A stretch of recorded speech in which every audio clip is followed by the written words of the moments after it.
हम एग्जाम्पल के रूप में, उदाहरण के रूप में कि योना का एग्जाम्पल हम ले सकते हैं कि जिस प्रकार से यीशु मसीह ने कहा कि अवश्य है कि मनुष्य के पुत्र को कि 3 दिन और 3 रात इस पृथ्वी के अंदर रहे।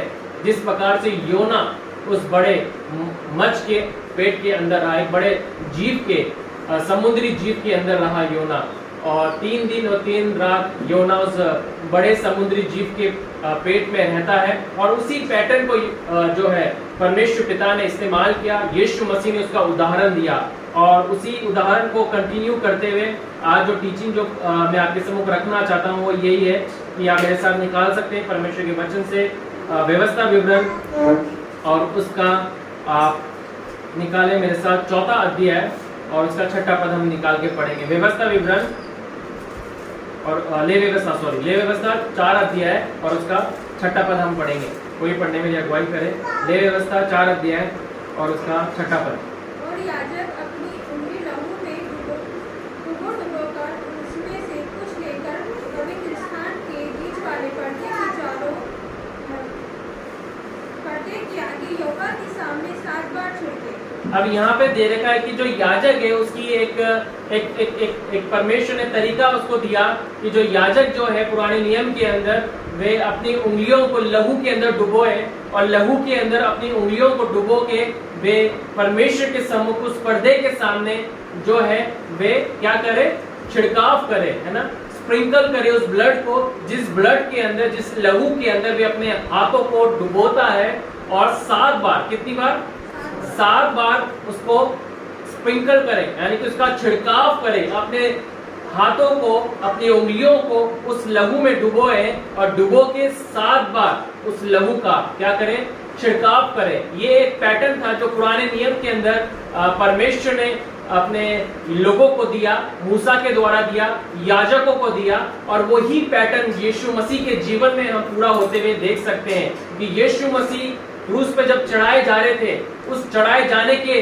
जो प्रक्रिया थी, उस जो मार्ग था, उस मार्ग में यीशु मसीह ने, उस प्रक्रिया में यीशु मसीह ने 7 बार अपने लहू को अपने शरीर में से बहने दिया, और 7 बार यीशु मसीह का 7 जगह कह सकते हैं हम उसको, 7 जगह यीशु मसीह का लहू बहा, एक उस भविष्यवाणियों को पूरा करने के लिए, उन कार्यों को पूरा करने के लिए जो परमेश्वर पिता ने पुराने नियम में एक एग्जाम्पल के रूप में हमें दिया था। अधिकतर हम गुड फ्राइडे के दिन जो है, आज गुड फ्राइडे नहीं है और ये गुड फ्राइडे का संदेश भी नहीं है, मगर ये एक महत्वपूर्ण संदेश है, क्योंकि अधिकतर हमारा ध्यान जो होता है वे गुड फ्राइडे की और उन 7 वाणियों के ऊपर टिका रहता है कि क्या 7 वाणियां जो यीशु मसीह ने कलवरी की क्रूस से कही, उन 7 वाणियों को हम सुने।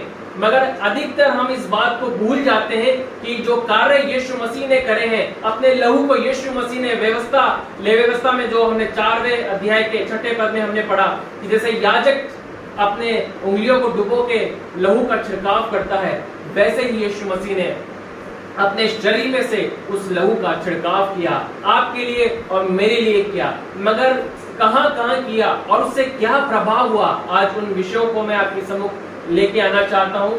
3 या 4 पॉइंट को आज मैं आपके सामने रखूंगा, बाकी जो बचेंगे वे अगले संडे को हम देखेंगे, सेकंड भाग में हम देखेंगे, मगर जो उसका फर्स्ट भाग है, जो कुछ पॉइंट जो मैं आज रखना चाहता हूँ आज हम देखेंगे। मेरे साथ निकाले परमेश्वर के वचन से, आप निकाल सकते हैं लूका की इंजील उसका 22वां अध्याय और उसका 44वां पद को भी पढ़ने में अगुवाई करें। लूका की इंजील उसका 22वां अध्याय और उसका 44वां पद हम पढ़ेंगे।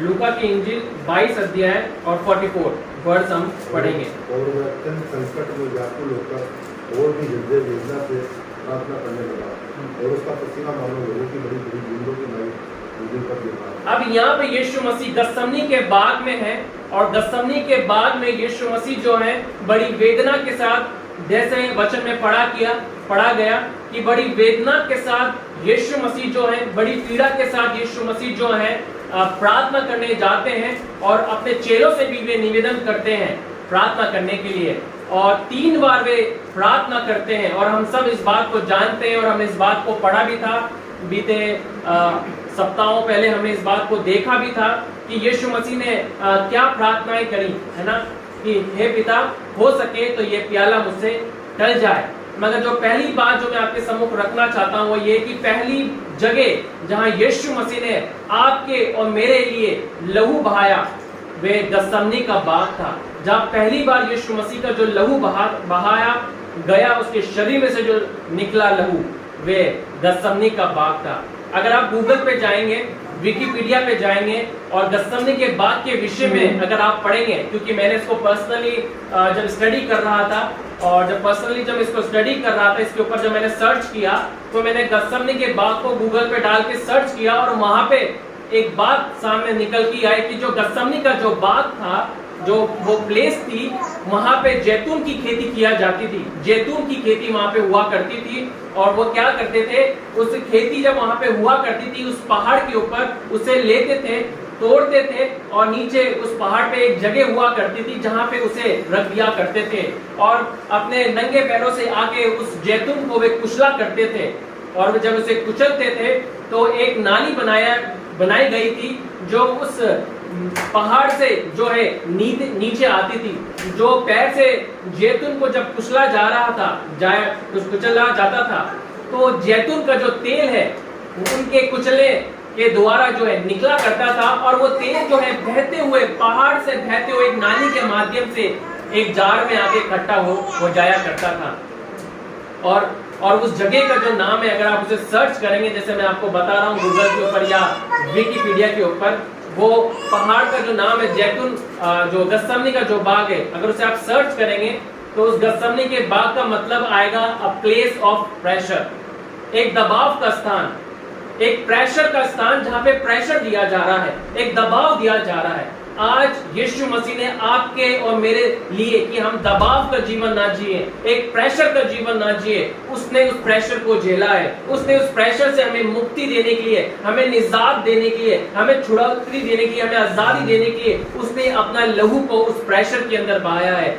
अगर आप साइंटिफिक लैंग्वेज में इसको आप पढ़ेंगे तो बहुत सारे वैज्ञानिक जो लोग हैं, जब इन्होंने इस बात की स्टडी करी थी, इस बात के ऊपर उन्होंने सर्वे किया था कि कैसे हो सकता है कि एक व्यक्ति का जो लहू है उसके शरीर में से पसीने के साथ बह सकता है।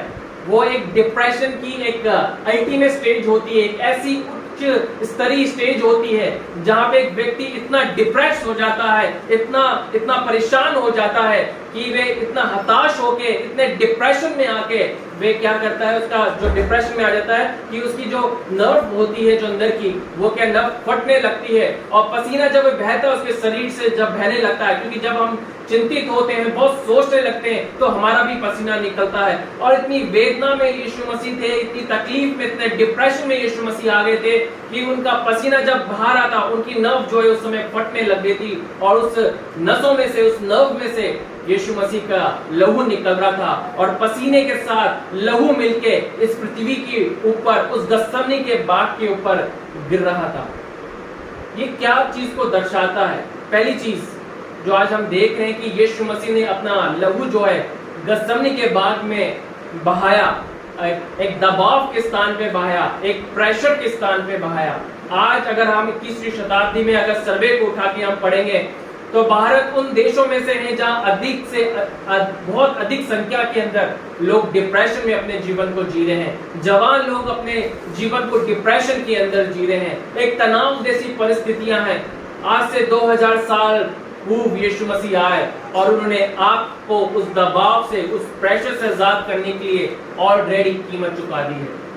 हमें प्रभु का हम धन्यवाद करते कि यीशु मसीह ने उस दबाव को सहा। यीशु मसीह उस तकलीफ में से होके गया, उस प्रेशर में से होके गया, उसने उस प्रेशर को अपने ऊपर लिया। आज आप किस प्रेशर में से होके जा रहे हैं? आज आप किस दबाव में से होके जा रहे हैं? आज मैं किस दबाव में से होके जा रहा हूँ? एक दबाव होता है परमेश्वर की इच्छा पे चलने का दबाव। यीशु मसीह जिस दबाव में से होके जा रहे थे, वे दबाव था कि वे अपने पिता की इच्छा को किस रीति से पूरा करें। वे प्रार्थना कर रहे थे और 3 बार उन्होंने इस बात को प्रार्थना में कहा कि हे पिता, हो सके तो यह प्याला मुझसे टल जाए, क्योंकि वे जानते थे इस बात को कि जब वे उस प्याले को पिएंगे उसका प्राइस उनको चुकानी पड़ेगी। उसका नतीजा क्या होगा कि वे अपने पिता से क्या होंगे, कुछ समय के लिए, कुछ क्षण के लिए वे अलग हो जाएंगे। और वे उस प्रेशर में थे, उस तकलीफ में थे कि इस प्याले को मैं पीऊं या ना पीऊं, क्योंकि मैं इसको पीऊंगा तो मेरे पिता से मैं कुछ क्षण के लिए मेरी जो फेलोशिप है, मेरी जो संगति है, वे टूट जाएगी, क्योंकि संसार का संपूर्ण पाप मेरे ऊपर आ जाएगा। जो पाप से अज्ञात था वे हमारे लिए, आपके लिए और मेरे लिए पाप बन गया। उसने पाप नहीं किया मगर वे पाप बन गया। वो उस प्रेशर में से होके गए। आज आप किस प्रेशर में से होके जा रहे हैं? ये संसार किस प्रेशर में से होके जा रहा है? शैतान कभी भी नहीं चाहता कि इन शब्दों को, इन संदेश की गहराइयों को, इन वचनों को हम जाने, क्योंकि जिस दिन हम इन वचन की गहराइयों को जानेंगे कि यीशु मसीह ने वास्तव में हमारे लिए क्या काम करके दिखाए, उस दिन हम शैतान के हर प्रकार के झूठ से, हर प्रकार के तनाव से, उसके हर प्रकार के फंदे से हम बच जाएंगे। इसलिए शैतान कभी भी नहीं चाहता कि इन बातों को हम जाने, उन कार्यों को जो यीशु मसीह ने हमारे लिए किए हैं, आपके लिए किए हैं, मेरे लिए किए, इस संपूर्ण ब्रह्मांड की, संसार के लिए किए, हर एक लोगों के लिए किए। शैतान कभी भी नहीं चाहता कि लोग इन सच्चाइयों को जाने कि यीशु मसीह ने क्या उनके लिए कर दिया है। यीशु मसीह ने आपको और मुझे उस दबाव से, उस प्रेशर में से आजाद करने के लिए अपना लहू ऑलरेडी बहा दिया है। हमें जरूरत है उस लहू को लगाने की, अपने जीवन में लगाने की। हमें क्लेम करने के लिए जरूरत है कि आप किस डिप्रेशन में से होके जा रहे हैं, क्या तनाव है आज आपकी जीवन में, आपके परिवार में, हो सकता है आपके ऑफिस में कोई तनाव जैसी बातें हो, परिस्थितियां हो, क्या तनाव है? हमें डिक्लेयर करना है, क्योंकि उद्धार कैसे होता है, एक एग्जाम्पल मैं आज आपके सम्मुख रखना चाहता हूँ। क्योंकि ये उदाहरण जो है, बीते दिन जब मैं एक बाइबल स्टडी ले रहा था, वहाँ पे भी उन भाइयों के बीच में मैंने रखा था कि उद्धार कैसे होता है। उद्धार का काम तो यीशु मसीह ने कर दिया है, हर एक संसार के लोगों के लिए कर दिया है। क्या हर एक का उद्धार हो गया है? नहीं होता है। किन लोगों का उद्धार होता है? अगर हम रोमन्स को पढ़ेंगे तो उसके 10वें अध्याय को पढ़ेंगे, रोमियो की किताब के 10वें अध्याय को पढ़ेंगे, कोई भी पढ़ने मेरी अगुवाई करे, उसका 10वां अध्याय का 9वां और 10वां पद कोई भी पढ़े, जल्दी से निकाले। रोमन्स चैप्टर 10 वर्स 9 और 10 हम पढ़ेंगे कि उद्धार कैसा होता है। रोमन्स 10, रोमियो 10 उसका 9 और 10 पद। यदि तू अपने मुंह से यीशु को प्रभु जानकर, यदि तू अपने मुंह से यीशु को प्रभु जानकर अंगीकार करे और अपने मन से विश्वास करे कि परमेश्वर ने उसे मरों में से जी उठाया है, जिलाया है, तू निश्चय ही उद्धार पाएगा। कैसे आपका और मेरा उद्धार हुआ है, कैसे संसार में लोगों का उद्धार होता है? क्योंकि पिता परमेश्वर ने उस कार्य को पूरा कर दिया। यीशु मसीह ने आपसे 2000 साल पूर्व आके उस कार्य को पूरा कर दिया, उद्धार के कार्य को पूरा कर दिया। मगर किन का उद्धार होता है? जो अपने मन में विश्वास करता है और अपने मुंह से अंगीकार करता है, उन लोगों का ही उद्धार होता है। केवल वही लोग उद्धार को प्राप्त करते हैं। और आज इन बातों को जब हम जान रहे हैं, इन शिक्षाओं को जब हम जान रहे हैं, इन वचनों को जब आज सुन रहे हैं, हम जब डिप्रेशन से आजादी का जीवन जी सकते हैं, जब इन बातों को जानते हुए इनको हम अपने मन में विश्वास करेंगे और अपने मुंह से जब तक अंगीकार नहीं करेंगे, हम कभी भी निराशाओं के ऊपर एक विजयी जीवन नहीं जी सकते हैं। हम हमेशा डिप्रेशन में ही पड़े रहेंगे, सोचते रहेंगे, विचारते रहेंगे और ये बातें हम पे प्रभाव डालती रहेंगी और हम पे हुकूमत करेगी।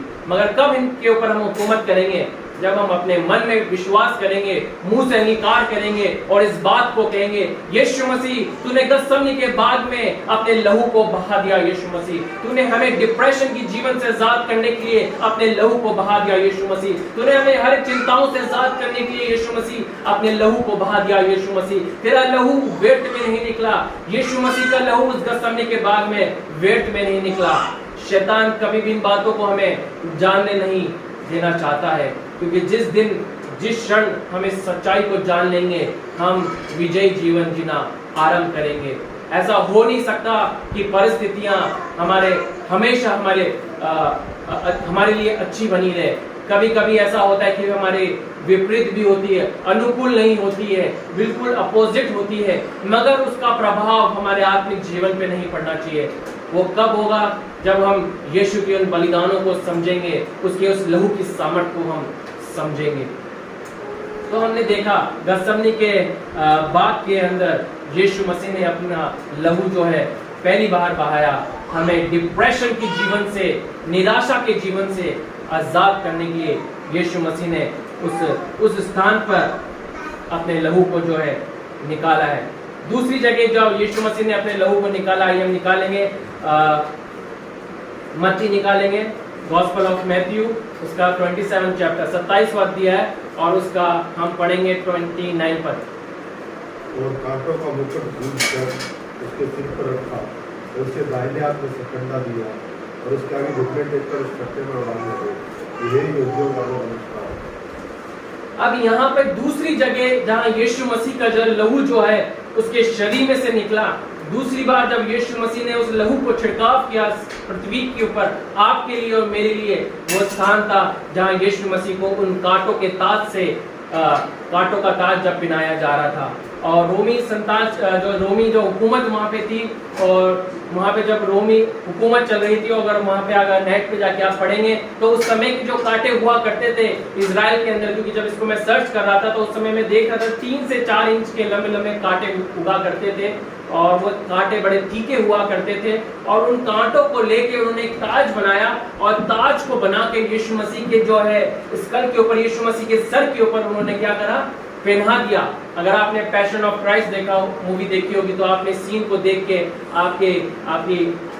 आपके रोंगटे खड़े हो जाएंगे, आपके आंखों से आंसू आ जाएंगे। इस वेदना से यीशु मसीह होके गए कि उन्हें कांटों का ताज पहनाया गया, कोई फूल का ताज उन्हें नहीं पहनाया गया, उन्हें कांटों का ताज पहनाया गया। और जब कांटों का ताज उन्हें जब पहनाया जा रहा था और वो बड़े बड़े तीखे नुकीले कांटे, लंबे लंबे कांटे यीशु मसीह की जो है स्कल के अंदर, खोपड़ी के अंदर घुस रहे थे और जब एक जा रहे थे तो यीशु मसीह के सर के में से, यीशु मसीह के माथे पे से जो है लहू जो है बह रहा था। कांटे किस बात को दर्शाते हैं आज हम देखेंगे। कांटे जो हैं श्राप का प्रतीक है। आइए निकाले उत्पत्ति उसका 3रा अध्याय निकालेंगे हम और उसका हम पढ़ेंगे 16, 17 और 18 पद हम पढ़ेंगे। उत्पत्ति 3रा अध्याय और उसका 17वां पद और 18वां पद पढ़ने में आप मुझे अगुवाई करें। और आदम से उसने कहा, ध्यान से सुनिएगा, उसने कहा, तूने जो अपनी पत्नी की बात सुनी और जिस वृक्ष के फल के विषय में मैंने तुझे आज्ञा दी थी कि तू उसे न खाना, उसको तूने खाया तो इसकी भूमि तेरे कारण शापित है। तू उसके ऊपर जीवन भर दुख के साथ खाया करेगा। अब यहाँ पे परमेश्वर आदम को बता रहे हैं और अंकल ने भी गुड फ्राइडे के ऊपर इसके ऊपर थोड़ा सा प्रकाशन डाला था कि जो कांटे जो हैं, परमेश्वर ने कहा था जब श्राप दिया आदम और हवा ने उस फल को जब खाया तो परमेश्वर ने कहा कि तूने अपनी पत्नी की बात सुनी इसलिए ये भूमि तेरे कारण क्या है, श्रापित है और वे तेरे लिए क्या उगाएगी, फूल उगाएगी, ऊंट कटारे उगाएगी, तेरे लिए कांटों को उगाएगी और तू अपनी रोटी को बड़ी दुख के साथ खाया करेगा।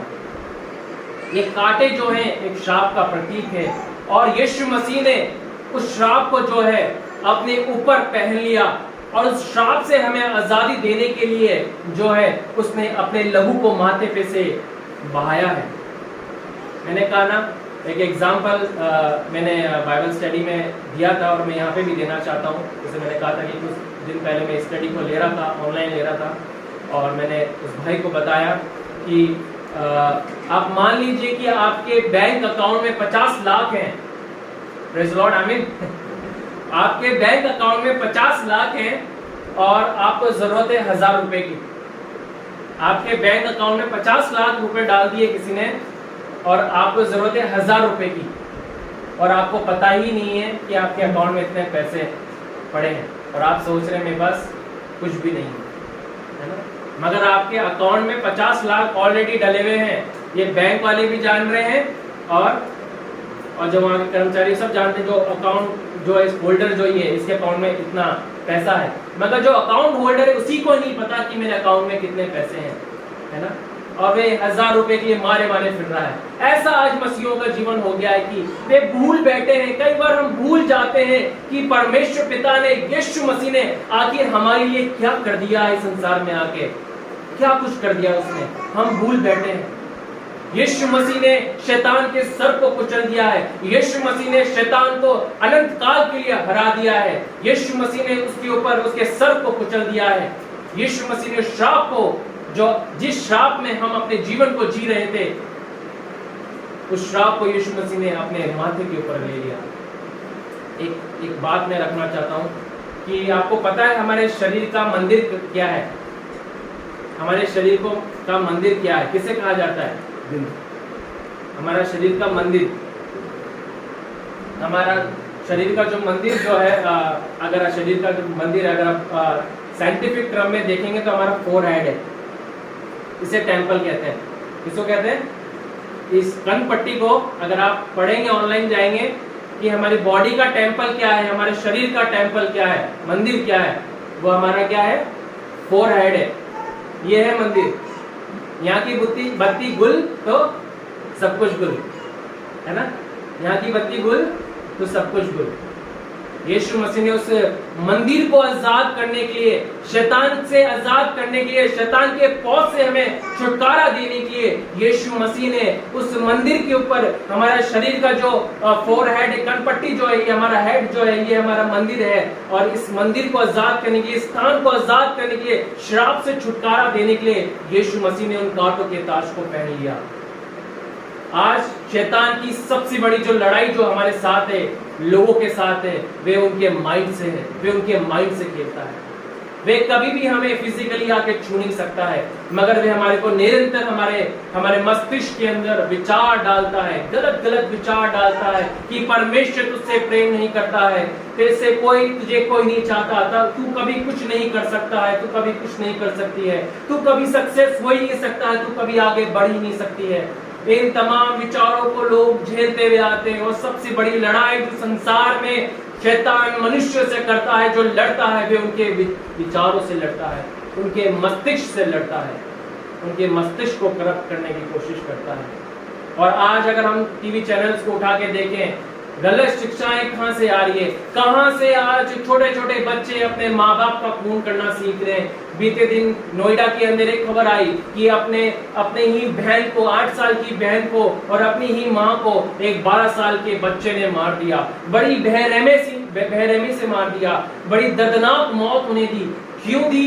क्योंकि वे पबजी को खेला करता था। माइंड लोगों का करप्ट हो रहा है। शैतान जो है लोगों के माइंड को करप्ट कर रहा है, लोगों को सिखा रहा है कि तुम्हें कैसे मारना है, तुम्हें कैसे घात करना है, तुम्हें कहां पे मुक्का देना है कि इंसान वाला इंसान क्या है, जो है गिर जाए और मर जाए, अपने प्राणों को त्याग दे।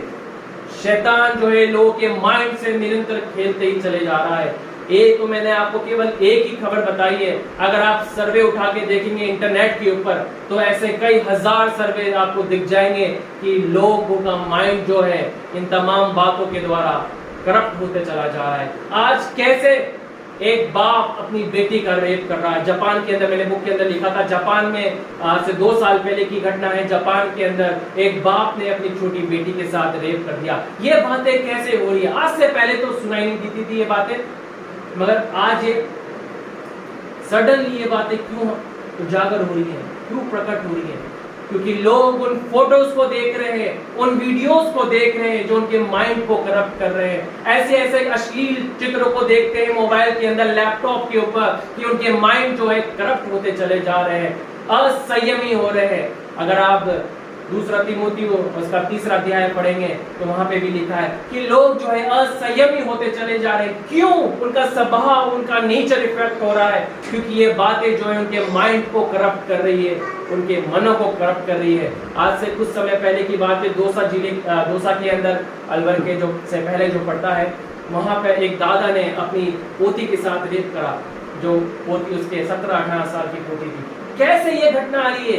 कैसे ये बातें सामने आ रही है? क्योंकि लोगों का माइंड जो है खराब होता चला जा रहा है, करप्ट होता चला जा रहा है। शैतान इन चित्रों के द्वारा, इन वीडियोस के द्वारा, इन फिल्म्स के द्वारा उनके माइंड को करप्ट कर रहा है। कैसे एक सास अपनी बहू को मारे और कैसे एक बहू अपनी सास को परेशान करे, ये सारी बातें, ये सारी शिक्षाएं ऑलरेडी टीवी चैनल्स के ऊपर दिखाई जा रही है और लोग सीख रहे हैं, उनका माइंड इफेक्ट हो रहा है। हम इसको बड़े हल्के में ले लेते हैं, ये तो बड़ी आसानी से हम देख लेते हैं और बड़े आराम से हंस भी देते हैं, मगर कहीं ना कहीं ये हमारे माइंड को इफेक्ट कर रही है। आप इसे समझें या ना समझें, ये कहीं ना कहीं प्रभाव छोड़ रही है,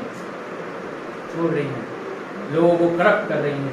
हमें आजादी की जरूरत है, यीशु मसीह ने अपने लहू को जो है बहाया है हमारे टेम्पल को, हमारे माइंड को आजाद करने के लिए, शैतान से की बातों से आजाद करने के लिए, उस श्राप को हमारे मस्तिष्क के ऊपर से तोड़ने के लिए यीशु मसीह ने अपना लहू माथे पर से बहाया है।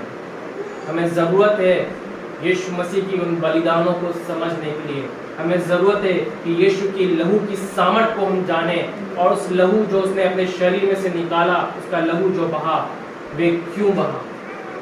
जब भी हम बाइबल पढ़ें हमेशा वाई जरूर लगाएं, ये क्यों हुआ, ये किस लिए किया प्रभु ने।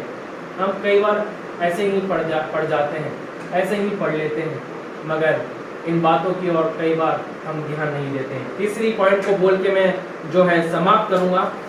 मेरे साथ प्रभु के वचन से निकाले यशाया नबी की किताब से, और उसका हम निकालेंगे 50वां अध्याय 50 और उसका 6वां वचन हम पढ़ेंगे। इसको बोल के मैं समाप्त करूंगा। तीसरी जगह जहाँ यीशु मसीह ने अपने लहू को बहाया, मैंने मारने वालों को अपनी पीठ और गलमोछ और नोचने वालों की ओर अपने ढाल किए। अब यीशु मसीह के विषय में ये भविष्यवाणी यशाया के द्वारा की गई है कि मारने वालों को मैंने क्या दी, अपनी पीठ दी है, अपनी पीठ दी है। कोई भी निकाले, परमेश्वर के वचन से हम निकालेंगे, भजन संहिता हम निकालेंगे और उसका 129 और उसका तीसरा पद हम निकालेंगे। 129 का तीसरा पद हम पढ़ेंगे। भजनकार ने भी कई समय पहले यीशु मसीह के विषय में, जो बलिदान यीशु मसीह करने वाले थे, उसके विषय में उसने अपने भजनों में भविष्यवाणी करी। हल वालों ने मेरी पीठ के ऊपर हल चलाया, हल वालों ने मेरी पीठ के ऊपर जो है हल को चलाया है, और लंबी लंबी रेखाएं की, और लंबी लंबी उन्होंने रेखाएं कर दी हैं। तीसरी जगह जहाँ यीशु मसीह का जो लहू जो निकला, वे उनकी पीठ से निकला। उनकी पीठ के ऊपर उन्होंने लंबी लंबी रेखाएं कर दी, लंबे लंबे उनके ऊपर घाव कर दिए। और जब वे लोग यीशु मसीह को कोड़े मार रहे थे, वे हमने पैशन ऑफ क्राइस्ट की मूवी के अंदर देखा था कि किस प्रकार से यीशु मसीह की पीठ के ऊपर जब वे कोड़े पड़ते हैं, पूरे मांस के लोथड़े को वो यीशु मसीह के शरीर में से नोच के निकाल लेते हैं। यीशु मसीह का लहू जो है व्यर्थ में नहीं निकला है। यीशु मसीह के पीठ से जो लहू जो निकला है, वे आपकी छुड़ौतरी के लिए, और क्या छुड़ौतरी यीशु मसीह ने उसके द्वारा दी। कोई भी निकाले, यशाया उसका 53 निकालेंगे। भविष्यवाणी जो यशाया के द्वारा एक और जगह दी गई है, 53 का 5वां पद हम पढ़ेंगे। परंतु वह हमारे ही अपराधों के कारण घायल किया गया, वे हमारे ही अपराधों के कारण घायल किया गया, वह हमारे ही अधर्म के काम में कुचला गया, बिल्कुल, और हमारी ही शांति की उसको ताड़ना पड़ी, जिसके कोड़े खाने का हम लोग चले हुए, उसके कोड़े खाने से हम लोग हो जाएं। उसके कोड़े खाने से हम लोग क्या हो जाए, चंगे हो जाएं। एक भविष्यवाणी थी कि जिस दिन यीशु मसीह आएंगे, जब उनकी पीठ के ऊपर लोग कोड़े मारेंगे, बड़ी बड़ी रेखाएं कर देंगे, घाव उनकी पीठ पे हो जाएंगे, और जो लहू जो उनकी पीठ से निकलेगा, उनके शरीर पे से निकलेगा, वे आपकी चंगाई के लिए निकलेगा, आपकी चंगाई के लिए, मेरी चंगाई के लिए, इस संसार में रहने वाले हर एक लोगों की चंगाई के लिए निकलेगा। और लिखा है यशाया में कि हर एक लोग उसके कोड़े खाने से क्या हो जाए, चंगे हो जाएं। हो नहीं गए हैं, चंगे हो जाएं।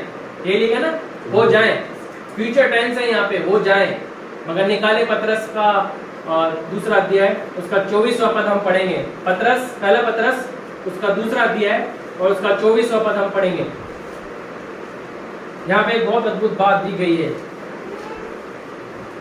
वह आप ही हमारे पापों को अपने देह पर लिए हुए क्रूस पर चढ़ गया, जिससे हम पापों के लिए मर करके धार्मिकता के लिए जीवन पाए।